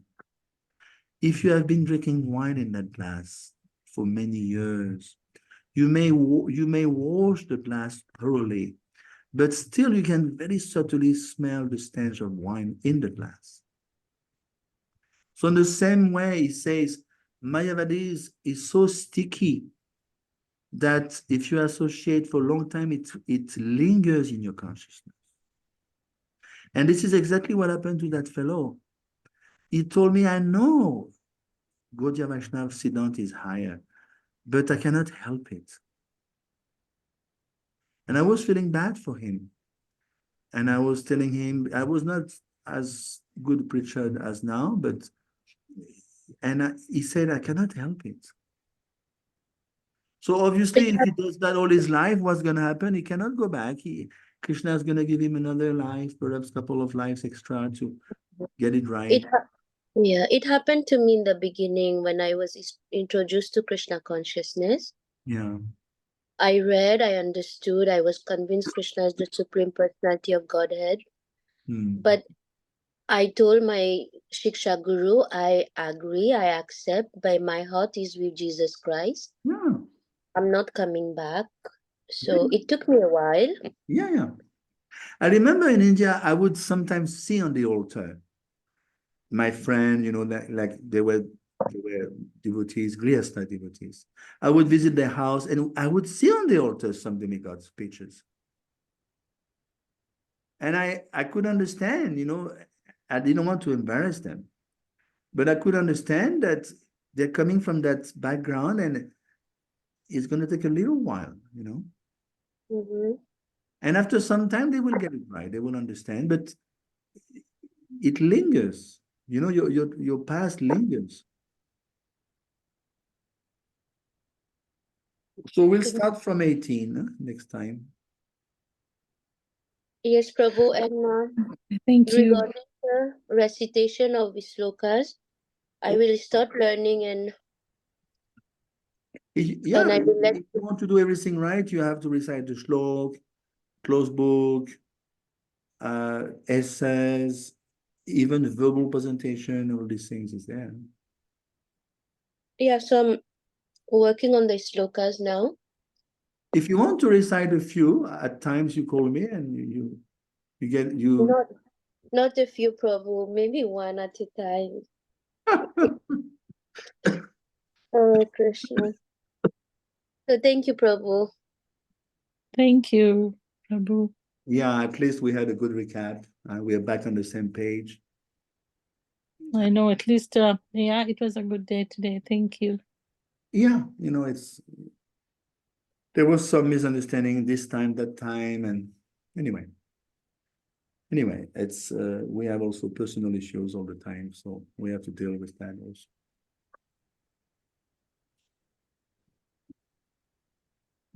Okay, Purnal Chandra Mataji. So see you Okay. Hare Krishna.